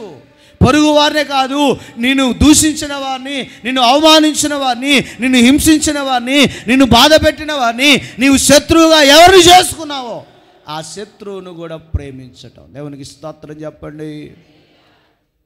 అరే, సొంత భార్యనే ప్రేమించవు, సొంత భర్తనే ప్రేమించవు, సొంత అన్నదమ్ముల్ని ప్రేమించవు, బయట వాళ్ళని ఏం ప్రేమిస్తావు? నో. బీయింగ్ ఏ క్రిస్టియన్, ఒక క్రైస్తవుడిగా నీవు దేవుని ప్రేమను చూపించే వ్యక్తిగా ఉండాలి. నేను బాధ పెట్టారు. నేను డెహ్రాడూన్లో ఉన్నప్పుడు దేవుడు నన్ను దర్శించాడు. డెహ్రాడూన్ వెళ్ళక ముందు దాకా నేను ఒక భయంకరమైన మొరటివాడిగా, మొండివాడిగా, కఠినమైన వాడిగా, నాకు అనేక మంది శత్రువులు, ఇదే బొంగరాలు వీడి ఏరియాలో గొడవలు చేసేవాడిని కాబట్టి నాకు అనేక మంది ఇదే రోడ్లో ఆ లైన్ చివర ఒకటి భయంకరంగా కొట్టాను. ఈ లైన్ చివర నన్ను అక్కడ బారు కాడ ఉన్న వాళ్ళందరూ పట్టుకుంటా ఉంటే, ఎవడు రాను అంటే నేను పాస్టర్ గారు కొడుకునని. ఒరే, పాస్టర్ గారు కొడుకువా? మీ నాన్నేమో గొడవలు పడవద్దు, కొట్టుకోవద్దు, ఇది ఇలాంటి పరిస్థితి ఉండొద్దు అని మీ నాన్న చెబితే నువ్వేంద్రా కొడుతున్నావు అంటే అర్థం వస్తే నిన్ను కూడా కొడతాను అన్నవాడిని. అడ్డం వస్తే అతను 6 అడుగుల హైట్ 6.5 అడుగుల హైట్ ఉంటాడు, ఎంత ఎత్తు ఉంటాడు, ఎంత బలంగా ఉంటాడు. ఒకటే చెప్పారే అడ్డం వచ్చి అతను పెద్ద ఆయన, మరలా మా నాన్న వయసు ఇంచుమించు మా బాబాయ్ వయసు ఆయన వచ్చి ఆపుతా ఉంటే అడ్డం వస్తే నిన్ను కూడా కొడతాను తప్పుకో అన్న. అట్లా కొట్టినోడిని, అటువంటి వాడిని యేసయ్య ప్రేమను చూచి ఆయన సన్నిధిలో మారిన తర్వాత డెహ్రాడూన్ వెళ్ళి 40 దినాలు కఠినమైన ఉపవాసం ఉండి దేవుని ఆత్మను పొంది దేవుని అభిషేకాన్ని పొంది వచ్చిన తర్వాత మొట్టమొదటిగా గుంటూరులో అడుగుపెట్టిన తర్వాత ఎవరెవరినైతే కొట్టానో, ఎక్కడెక్కడైతే నేను ఇబ్బంది పెట్టానో వాళ్ళందరి దగ్గరికి వెళ్ళి వాళ్ళందరి దగ్గర నిలబడ్డా, వారిని పిలిచా, వారి దగ్గరికి వెళ్ళా, వారు పిలిచిన చోటకు వెళ్ళా. నేను వెళ్ళే సమయంలో అవసరమైతే వాళ్ళు నన్ను చంపే పరిస్థితి కూడా ఉంది. కారణం ఏంటంటే నేను వాళ్ళని కొట్టా కదా, మరి వాడు శత్రువు దొరికితే వాడేం చేయాలి? నన్ను కొట్టాలి, లేకపోతే చంపాలి. వెంటనే నేను మనసులో ప్రార్థన చేసుకున్న, దేవా శత్రువును ప్రేమించమన్నావు కదా, నా శత్రువు దగ్గరికి వెళ్తున్నా, నేను కొట్టినోడి దగ్గరికి వెళ్తున్నా, వాడిని భయంకరంగా తలకాయ పగలు కొట్టి కాళ్ళు చేతులు ఎర్రగొట్టినోడి దగ్గరికి వెళ్తున్నా, నువ్వే నాకు సహాయం చేయాలి.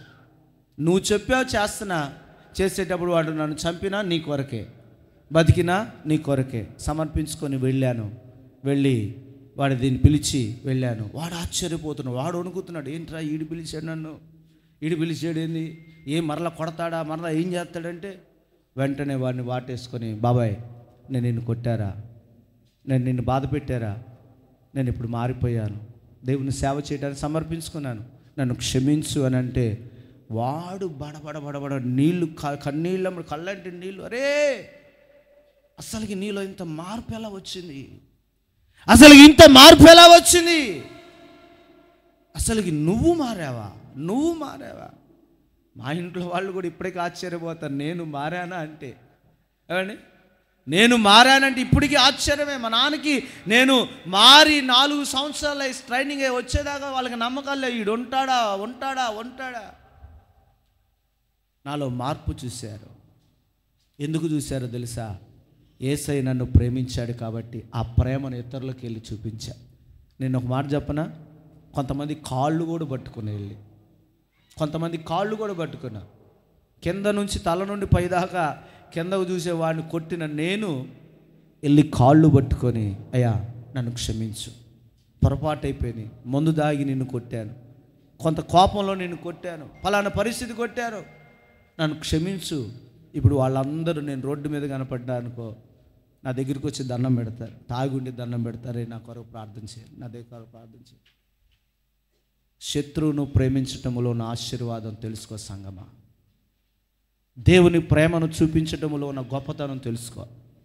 నాకు ఇప్పుడు పగోళ్ళు ఎవరు లేరు, నాకు పగలు లేరు. ఇప్పుడు ఇదివరకు ఉన్నారు. దేవుల్లోకి రాకముందు, దేవుని ప్రేమ ఏంటో తెలుసుకోకముందు, దేవుని ఆశీర్వాదం ఏంటో తెలుసుకోకముందు అనేక మంది శత్రువులు ఉన్నారు.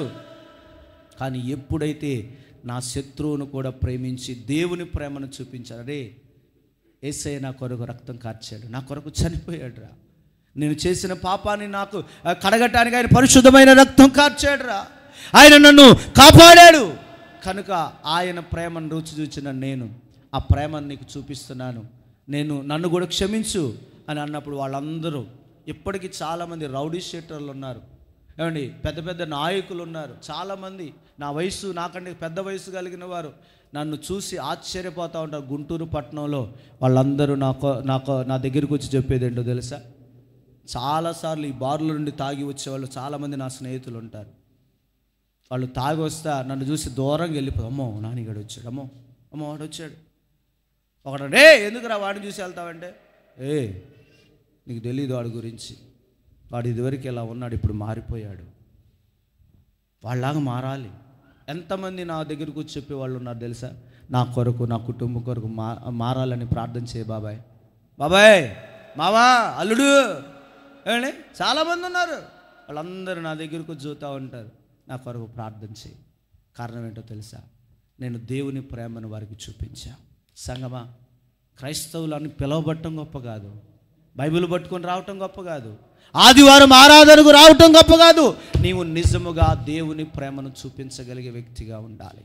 If you show the love of God, దేవుని ప్రేమను నువ్వు చూపిస్తే ఆ ప్రేమలో ఎంత ఆశీర్వాదం ఉండిద్దో ఒక సేవకునిగా నాకు ఇదివరకు నేను బ్రతికినప్పుడంతా ఇదివరకు గొడవలు చేసినప్పుడు భయం, ఎవడు కొడతాడో, ఎవడు తలకాయ బాలు కొడతాడో, ఎక్కడ కనబడితే ఏం చేస్తాడనే భయం ఉండేది. ఇప్పుడు ధైర్యంగా తిరుగుతున్నా. ధైర్యంగా, కానీ అటు చెప్పంలే, అటు చెప్పేవాడిని కాదులే అని మన చరిత్ర చదువుతున్నాం. అర్థమవుతుందా? కానీ దేవుని ప్రేమ, దేవుని ప్రేమ, దేవుని ప్రేమ చూపిస్తున్నావా? నా దేవుడు పరమును విడిచి భూలోకానికి వచ్చి నీ కొరకు రక్తం కార్చాడు. You need to show his love. ఆయన ప్రేమను నువ్వు చూపించగలిగితే ప్రజలు మారుతారు, సమాజం మారుతాయి, కుటుంబాలు మారుతాయి, పగలు పోతాయి, కక్షలు పోతాయి, ద్వేషాలు పోతాయి, అసూయలు పోతాయి. నీకు శత్రువులు ఉండరు, అందరూ మిత్రులుగా ఉంటారు. దేవుని సన్నిధిలో ఆయనకు ప్రియులు అంటే మొదటిదిగా ఆయన మాట వినేవారు, రెండవది ఆయన ప్రేమను చూపించేవారు. ఆయన ప్రేమను చూపిస్తూ దేవుని సన్నిధిలో ఒక క్రైస్తవ విశ్వాస జీవితాన్ని జీవిద్దాం. అటువంటి వారిని నా దేవుడు అన్నాడు, నీవు బహుప్రియుడు కనుక భయపడవద్దు, నీకు శుభము కలుగునుగాక. ఈ దినము నుండి ఆయన ప్రియులుగా జీవిద్దాం. నీవు భయపడవద్దు, నా దేవుడు నీకు సహాయం చేసి దూతను పంపిస్తాడు, మిఖాయేలును పంపిస్తాడు, గాబ్రియేలును పంపిస్తాడు, నిన్ను కాపులా కాయటానికి అగ్ని దూతలను పంపిస్తాడు, నలుదిశలు నిన్ను విస్తరింపచేసి ఆశీర్వాదమైన దూతలను పంపిస్తాడు. అదిగో దానియేలుతో అంటున్నాడు, నీవు బహుప్రియుడు గనుక ఆయన నన్ను నీ వద్దకు పంపించాడు. దేవుని దూత నీ వద్దకు వచ్చి నిన్ను దీవించడానికి.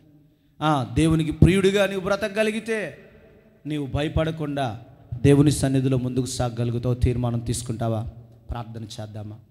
ఇదేనా ఆలోచించు. దేవుని సన్నిధిలో బ్రతుకుతున్న నీవు, దేవుని మార్గంలో నడుస్తున్న నీవు, పరిశుద్ధ ఆలయములో కూర్చున్న నీవు, పరిశుద్ధున దేవుని వాక్యమును వింటున్న నీవు, దేవుని మాటకు విధేయత కలిగి జీవించడానికి ఇష్టపడతావా?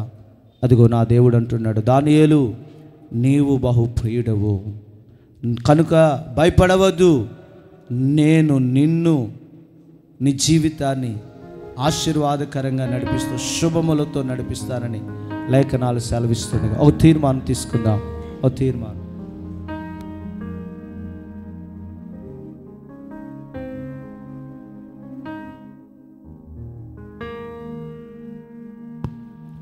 ప్రార్థన చేద్దాం. ఎవరు మౌనంగా ఉండవద్దు.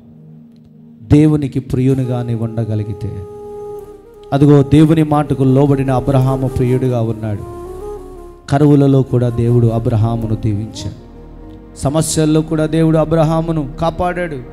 భయంకరమైన పరిస్థితుల్లో కూడా అబ్రహామును దీవెనకరమైన వ్యక్తిగా మార్చాడు. దేవుని మాటకు లోబడే వ్యక్తి దేవునికి ప్రియులుగా ఉండగలుగుతారు. దేవుని సన్నిధిలో దేవుని ఆజ్ఞలను కైకొనే వ్యక్తి దేవునికి ప్రియులుగా ఉంటారు. ఆయన ప్రేమను చూపించేవారు ఆయనకి ప్రియులుగా. ఓ తీర్మానం. యేసయ్య, నేను మనుషులకు కాదు నీకు ప్రియునిగా ఉండనట్లు నాకు సహాయం చేయను.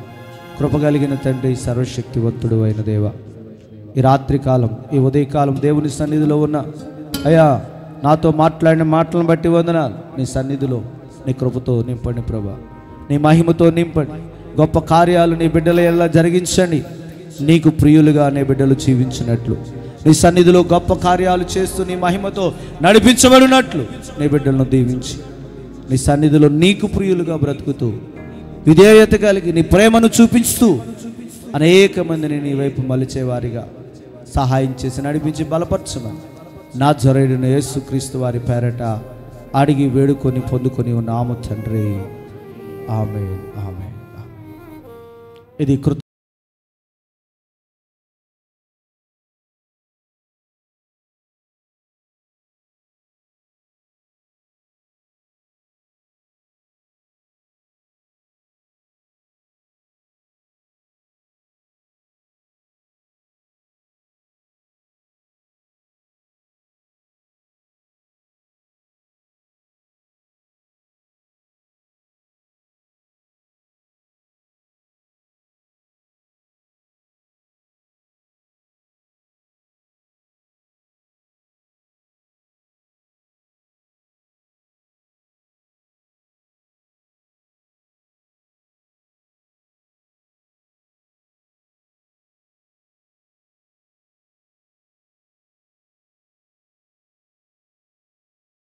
ప్రభుని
ఆరాధ్యుడా అభిషేక్తుడా మహిమ ప్రభావముల నా యేసయ్యా పూజార్హుడా నా యేసయ్యా స్తోత్రార్హుడా నా మెస్సయ్యా సర్వ సృష్టిలో స్తోత్రార్హుడా యుగ యుగములలో ఆరాధ్యుడా సర్వ సృష్టిలో స్తోత్రార్హుడా యుగ యుగములలో ఆరాధ్యుడా ఆరాధ్యుడా అభిషేక్తుడా మహిమ ప్రభావముల నా యేసయ్యా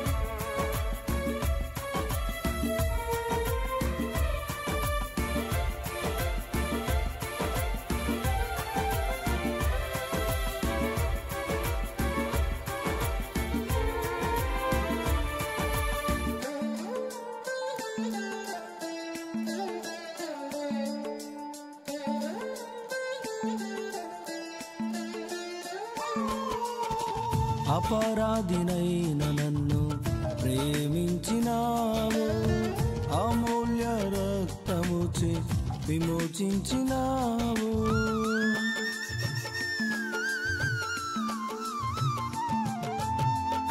అపరాధినైన నన్ను ప్రేమించినావు అమూల్య రక్తముచే విమోచించినావు అంధకారము తొలగించి నన్ను వెలిగించినావు అంధకారము తొలగించి నన్ను వెలిగించినావు రాజవంశములో నన్ను చేర్చినావు రాజవంశములో నన్ను చేర్చినావు ఆరాధ్యుడా అభిషేక్తుడా మహిమ ప్రభావముల నా యేసయ్యా పూజార్హుడా నా యేసయ్యా స్తోత్రార్హుడా నా మెస్సయ్యా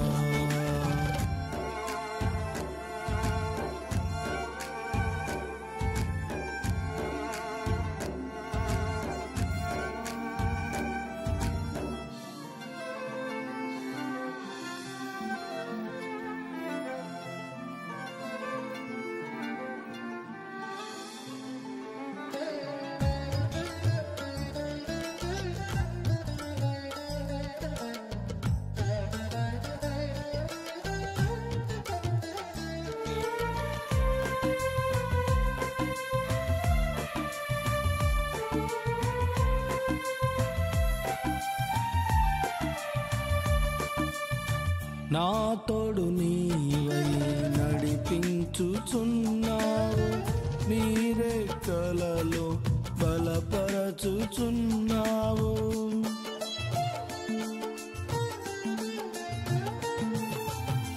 నా తోడు నీవై నడిపించుచున్నావు. నీ రెక్కలలో బలపరచుచున్నావు. ప్రతి శోధనలో జయమునిచ్చుచున్నావు. ప్రతి శోధనలో జయమునిచ్చుచున్నావు. నీ సన్నిధిలో నీ సాక్షినైయుందును. నీ సన్నిధిలో నీ సాక్షినైయుందును. ఆరాజుడా అభిషేక్తుడా మహిమ ప్రభావముల నా యేసయ్యా. పూజార్హుడా నా యేసయ్యా. స్తోత్రార్హుడా నా మెస్సయ్యా.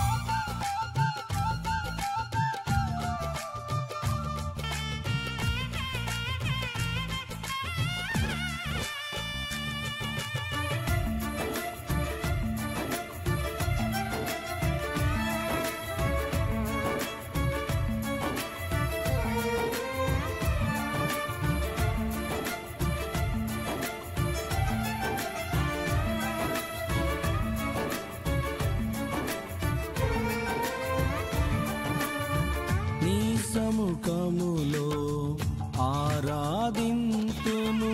నీ ఉపదేశములో ఆనందింతును.